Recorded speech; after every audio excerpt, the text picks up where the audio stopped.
मैं फरवरी के 27 तारीख को दुबई गया था। 28 को वहां पहुंचा। वहां पहुंचने के बाद पता लगा कि इजराइल और ईरान में कुछ अनबन चल रही है। कुछ मिसाइल अबू धाबी में डाले गए और वही परिस्थिति कुछ कम ज्यादा हद तक दुबई में भी थी। हम जब दुबई में पहुंचे तो पता लगा यहाँ युद्धजन्य परिस्थिति का सामना यहाँ के लोग कर रहे हैं। अभी हमने क्या करना चाहिए, ये सब लोगों की जानकारी मिल नहीं पा रही थी, क्या होने वाला है, कहाँ जाने वाला है। तो आज के तारीख में वहाँ की हालत अभी भी सबसे अच्छी नहीं है। और जब हम वहाँ गए तो कुछ पता लगा कि लोग एयरपोर्ट को जाने लगे। जब एयरपोर्ट से वापस आ गए, हमने पूछा उनसे कि क्यों आप लोग वापस आए।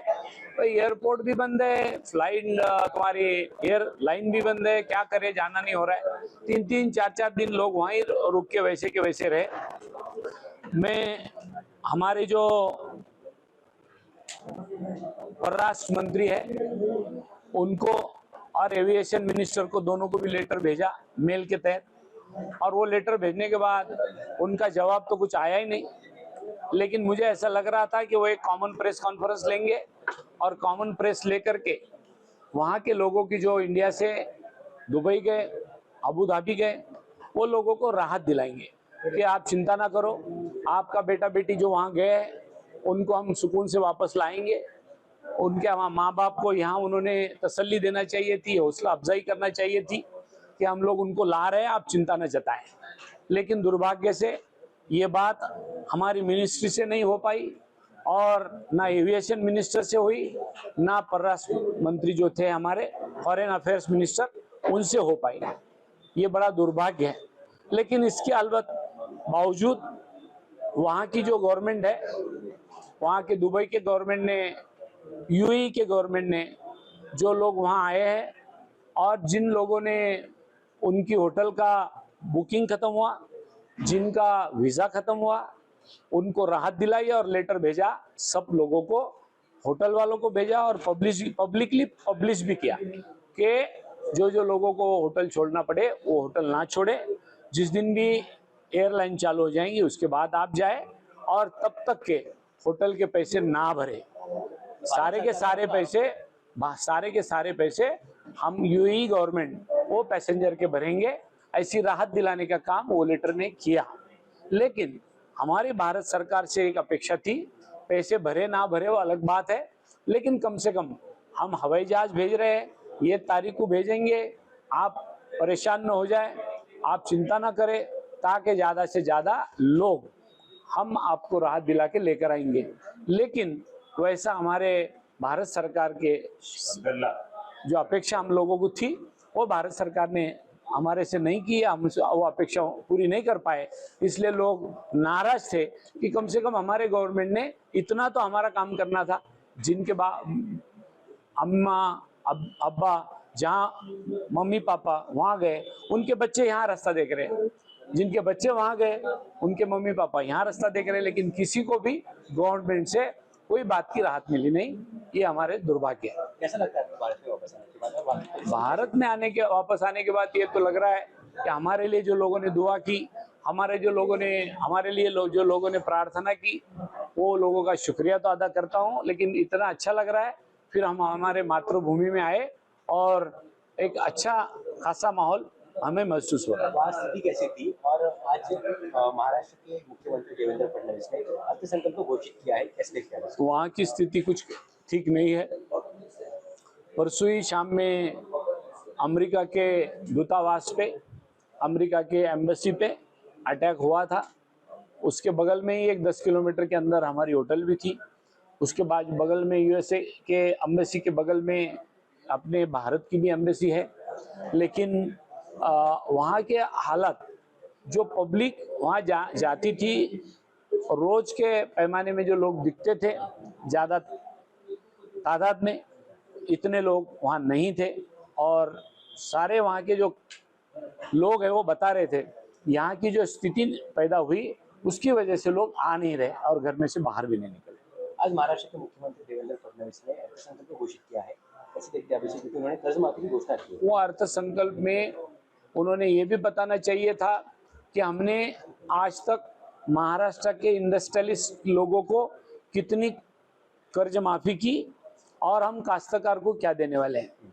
अदानी अंबानी की जब बात आती है तो हजारों लाखों करोड़ रुपए उनके माफ किए जाते, लेकिन हमारे काश्तकार को और किसानों भाइयों को देने का काम पड़ा तो हम 25 सितंबर तक करेंगे, 2025 तक करेंगे, 2 लाख के ऊपर नहीं करेंगे। अरे क्यों रे भाई, ये तो अन्नदाता है, इसको तो आज तक जितनी भी कर्जे उसके ऊपर है वो सारे के सारे उन्होंने माफ करनी चाहिए, लेकिन क्यों नहीं कर रहे।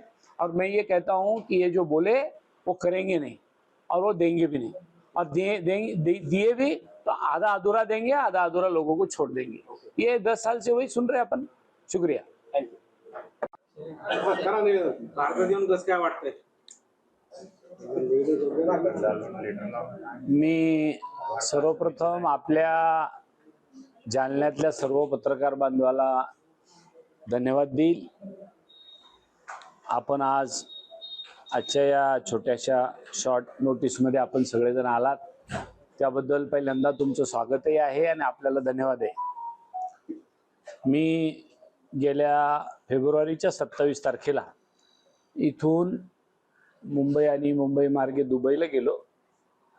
दुबईला 28ला पोहोचलो आणि 28ला पोहोचल्यानंतर मी आणि माझा परिवार आणि माझ्या परिवारासोबत आणखीन 2 परिवार माझ्या सोबत होते.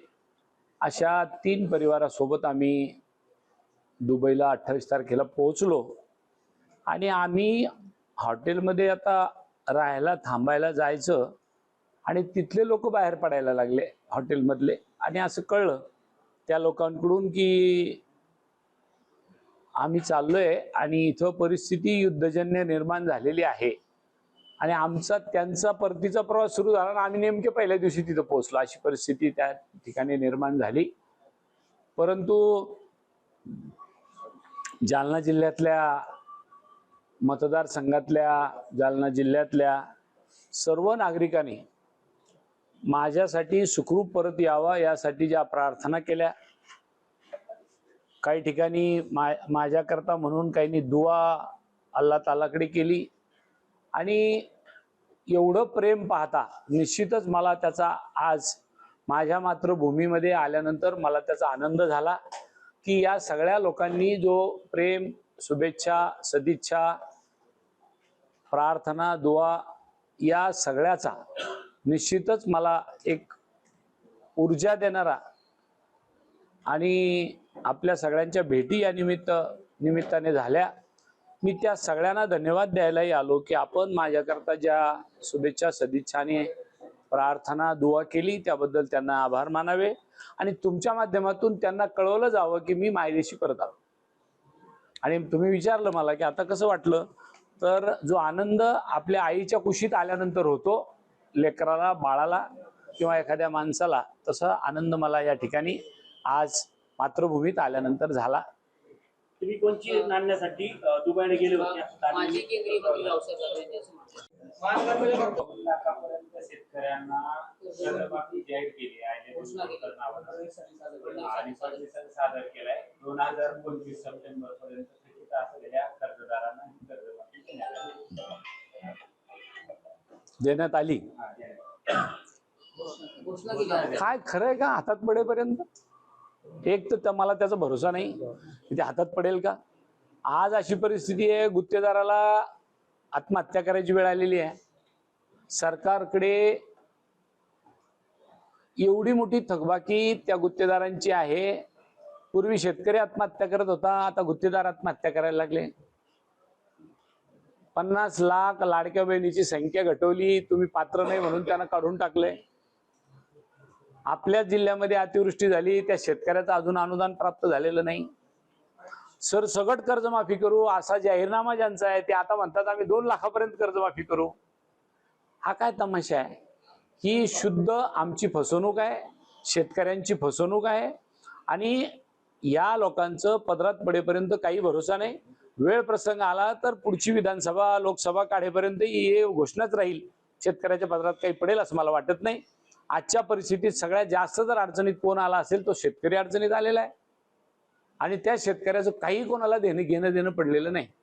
अशी परिस्थिती केंद्रातल्या आणि राज्यातल्या सरकारची कापूस खरेदीवरून, मका खरेदीवरून, सोयाबीन खरेदीवरून आपल्याला पाहायला मिळालेली आहे.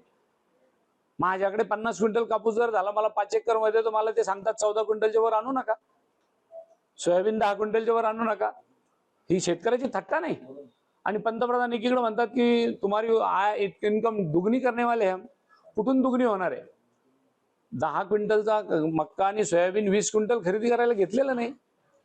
त्यामुळे या कर्जमाफीच्या या नुसत्या वल्गना आहे. निश्चितच शेतकऱ्याच्या बाजारात काही पडेल असं मला वाटत नाही.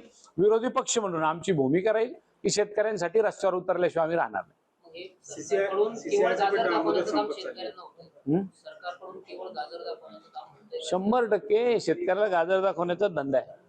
सीसीआयची मुदत संपते. सीसीआयची मुदत संपत. आम्ही दुबईला जाण्यासाठी गेल्या 2-3 महिन्यापासून जायचं 4-6 महिन्यापूर्वीच होतो, पण नगर परिषदेच्या निवडणुका लागल्या, महापालिकेच्या निवडणुका लागल्या, जिल्हा परिषदेच्या निवडणुका लागल्या आणि मग हे पुढे लांबत गेलं. आणि मग निवडणुका संपल्या आणि आता सोमवारपासून पुन्हा दिल्लीला अधिवेशन सुरू होतंय. आपण एक 4-5 दिवसाकरता जाऊन यावं या उद्देशाने तिकडे दौऱ्याला गेलो. परंतु तिथं असा घटनाक्रम झाला की इस्रायल आणि इराण यांच्यामध्ये युद्ध पेटवण्याचं काम ज्या अमेरिकेने केलं, त्या अमेरिकेचा सुद्धा त्याच्यात सहभाग जाणवला. पण ज्या देशात मी गेलो होतो त्याला आपण UAE असं संबोधतो. मग त्याच्यामध्ये अबुधाबी आहे, शारजा आहे, अजून असे 7 देश आहे दुबई सहित. त्या सगळ्यांचा मिळून जो एक देश आहे, त्यांच्या वाहनतळ, विमानतळाची जागा आपण एअर स्पेस म्हणतो, ती वापरली गेली अमेरिकेच्या सैन्याकडून. आणि म्हणून इराणने त्या अबुधाबीवर आणि अमेरिकेच्या एम्बसीवर सुद्धा अटॅक केला. आणि त्या सगळ्या कालखंडात आम्ही तिथं होतो. निश्चितच तो भीतीदायक कालखंड होता. आता आपण आपल्या घरी परत जाऊ की नाही अशी परिस्थिती निर्माण झालेली होती. पण याही काळात आपल्याकडची धीर देणारी मंडळी सातत्याने फोन करून सांगत होती, काळजी करू नका, आम्ही तुमच्याकरता प्रार्थना करतोय, दुआ करतोय, तुम्ही नक्कीच सही सलामत घरी परत याल. अशा पद्धतीचा हा दौरा. शेवटी मी परराष्ट्र मंत्र्याला आणि एव्हिएशन मिनिस्टर, विमान उड्डाण मंत्र्या यांना पत्र लिहिले, ईमेल केला, त्याचं काहीही उत्तर मला मिळालं नाही. आणि दुर्दैवाने ते उत्तर तर मिळालंच नाही, परंतु आपल्या देशातले अनेक नागरिक टुरिस्ट प्लेस म्हणून, व्यापार व्यवसायाला म्हणून, आपल्या जालन्यातले रुनवाल, प्रणय रुनवाल आणि त्यांच्या मिसेस असाव्या, तिचं नाव तेजल होतं, हे दोघं सुद्धा तिथं अडकलेले होते. अशा सगळ्यांना असे अपेक्षित होतं की केंद्रातले परराष्ट्र मंत्री आणि केंद्रातले एव्हिएशन म्हणजे उड्डाण मंत्री ते एक कॉमन पत्रकार परिषद घेतील आणि त्या पत्रकार परिषदेला संबोधित करतील की काळजी करू नका, एवढी संख्या आहे UAE मध्ये गेलेली आपल्या देशातली टुरिस्ट म्हणून, त्यांना परत आणण्याच्या दृष्टीने आम्ही विमानाची व्यवस्था करतोय, आम्ही तिथल्या दूतावासाला सांगतोय, तिथल्या एम्बसीला सांगतोय, ही विमान येणार आहे, एवढे लोक आम्ही परत आणणार आहे, आणायला 4 दिवस लागतील, 2 दिवस लागतील, कोणी काळजी करू नका. अशा पद्धतीची एक पत्रकार परिषद मला तरी अपेक्षित होती. पण मी दिलेल्या मेलला तर साधं उत्तर आलं नाही आणि पत्रकार परिषदेचं तो फार दूरचा विषय होता. म्हणून मला वाईट या गोष्टीचं वाटलं. उलट पक्षी दुबईच्या आणि UAEच्या गव्हर्नमेंटने आलेल्या सगळ्या टुरिस्टला सांगितलं, ज्या दिवशी तुमची हॉटेलची बुकिंगची तारीख संपलेली असेल आणि तुम्हालाही आता युद्धजन्य परिस्थितीमुळे जर राहावं लागत असेल तर तिथून पुढचा सगळा खर्च सगळ्या टुरिस्टचा आमचं सरकार भरेल. आणि त्यांच्या सरकारने तो खर्च द्यायला सुरू केला होता. नो डाऊट ज्यांच्या ज्यांच्या हॉटेलच्या तारखा संपल्या होत्या त्याच्यासाठी ते होतं, परंतु त्यांनी किमान ती काळजी घेतली. आपल्या सरकारने साधी एक पत्रकार परिषद घेऊन हिम्मत, हौसला अफजाई ज्याला आपण म्हणतो, ती हिम्मत सुद्धा दाखवली नाही की किमान आपण यांना असं करू. काय होणार होतं? आपल्या देशातल्याच नागरिकाला परत आणायची परिस्थिती होती. जर माझ्या मेलला उत्तर येत नसेल तर आम आदमी कॉमन मॅनचे काय हाल असतील जर परदेशात गेल्यानंतर त्याला डिझास्टर मॅनेजमेंटमध्ये कसं परत आणलं जावं, याच्यावर काय उत्तर असावं. हा दुर्भाग्य आपल्या देशातले जे कारभारी काम करताय. मी राजकीय व्यक्तिमत्व म्हणून किंवा खासदार म्हणून ही टीका करत नाही. माझ्यावर नाही तर आपल्या देशातून परदेशात गेलेल्या त्या दुबईमधल्या लोकांच्यावर ही वेळ आलेली होती की आपल्या देशातल्या केंद्रातल्या सरकारमधल्या एखाद्या मंत्र्यांनी पत्रकार परिषद घेऊन तिकडच्या लोकांचे आलेले मोबाईल नंबर आहे त्याच्यावर एक टेक्स्ट मेसेज करून पाठवावा, काळजी करू नका आम्ही तुम्हाला घ्यायला येतोय. परंतु दुर्दैवाने तसं काही झालं नाही, हेही मला या ठिकाणी आपल्याला सांगितलं पाहिजे. आणि त्याचबरोबर मात्र तिथले जे आपल्या भारतातल्या दूतावासातली जी आमच्या ओळखीची मंडळी होती किंवा आम्ही त्यांच्याशी ओळख काढली, त्यांनी मात्र आपल्या भागातल्या सगळ्या नागरिकांच्यासाठी प्रयत्न केले. परंतु त्या गव्हर्नमेंटने विमानतळच बंद केलं होतं, एअरलाईन बंद होत्या, त्यामुळे ताबडतोबीनं कोणाला येता येत नव्हतं. साधारण एक 3-4 दिवसानंतर आपल्या देशात 1-2 विमानं यायला लागली. पण हजारोने लोक तिथे गेले होते. 1-2 विमानांनी लोक येऊ शकत नव्हते सगळे. पण आता टप्प्याटप्प्याने काही परवा आले, काही काल आले, काही आज येत आहे, असं करून हळूहळू लोक इथपर्यंत पोहोचताय. मला निश्चितच या गोष्टीचा आनंद आहे की मी बायदेशी परतलो आणि तिथं गेल्यानंतर एक मोठा टेन्स मनामध्ये भीती निश्चितच सगळ्यांच्या होती की आता पुढं काय होणार आहे. मी जिथं राहत होतो त्याच्या बाजूला एक साधारणपणाने एक 3 ते 5 किलोमीटरच्या आत भारताची एम्बसी आहे, त्याच्या शेजारी US एम्बसी आहे. आणि आदल्या दिवशी रात्री, ज्या दिवशी आम्ही आता एम्बसीत सकाळी जाणार त्या दिवशीच रात्री USA एम्बसीवर हल्ला झाला. आणि सकाळी आम्ही विचारलं आपल्या एम्बसीला, मी तुम्हाला भेटायला यायचंय. ते म्हणले तुम्ही काही येऊ नका, याच्यावर हमला झालेला आहे आणि ते आमचे शेजारी भिंतीला भिंत जे आमचे US. मग आम्ही परत हॉटेलला परत आलो आणि ते म्हणले तुम्ही संध्याकाळपर्यंत थांबा, आम्ही तुमच्या विमानाची तिकिटाची व्यवस्था करतोय. आणि मग त्यांनी व्यवस्था केली. मला संध्याकाळी परवा रात्रीच्या विमानाने हैदराबादला येता आलं. काल संध्याकाळपर्यंत आम्ही हैदराबादला दुपारपर्यंत पोहोचलो आणि आज सकाळी हैदराबादहून संभाजीनगर औरंगाबादच्या एअरपोर्टला आलो. 5 किलोमीटरवर होतो ते US एम्बसीवर हल्ला झाला. आणि अबुधाबी नावाचं जिथं हे पडलं, काय म्हणतात मिसाईल, ते मात्र आमच्यापासून साधारणपणे 200-250 किलोमीटर दूरवर होतं. पण दुबईला सुद्धा एका हॉटेलवर आम्ही गेलो त्याच्या दुसऱ्या दिवशी तिथं सुद्धा अशा पद्धतीचं ड्रोन हल्ले ज्याला आपण म्हणतो तसे झालेले होते. आणि एक दुबईच्या विमानतळावर पण त्या मिसाईलचे काही पार्ट एअरपोर्टला पडले आणि ते एअरपोर्ट काही अंशी डॅमेज झालेलं होतं. अशी साधारण परिस्थिती होती. साहेब तुम्ही तिकडं दुबईला होता, तिकडे बमबारी चालू होती. जालन्यात देखील काँग्रेसवरती बमबारी चालू होती, काय सांगणार? गटबाबतची जी बमबारी चालू होती, काय सांगणार? तुम्हाला महानगरपालिकेच्या निवडणुकीचा विषय बोलायचा आहे का? बरं. महानगरपालिकेमध्ये पूर्णतः मला त्याची माहिती नाही की काय नेमकं आहे. त्या संदर्भात जिल्हाध्यक्ष राजाभाऊ देशमुख आणि अतिक भाई तुम्हाला सविस्तर सांगतील. परंतु जर का या महानगरपालिकेच्या निवडणुकीमध्ये आणि विशेषतः कॉप मेंबरच्या विषयाला धरून आमच्यातल्या काही लोकांनी चुकीचं पाऊल उचललं असेल तर त्याच्यावर निश्चितच हे दोन्ही अध्यक्ष जो अहवाल देतील त्याच्यावर कारवाई होईल, एवढंच मला आता या निमित्ताने मी सांगू इच्छितो. जिल्हाध्यक्षांनी केलेलं मी आपल्याला परत एकदा सांगतो, त्याच्याबद्दल मला आजच्या मितीला फारशी माहिती नाही. मी या दोघांकडून ती माहिती घेईल आणि त्याच्यावर जी काय आपली कायदेशीर कारवाई पक्ष शिस्तभंगाच्या कारवाईच्या अनुषंगाने त्या निश्चितपणाने केल्या जातील, एवढंच मला सांगितलं. भाजपमधून निवडणूक लढले आणि काँग्रेसमधून चिखल सध्या झाली.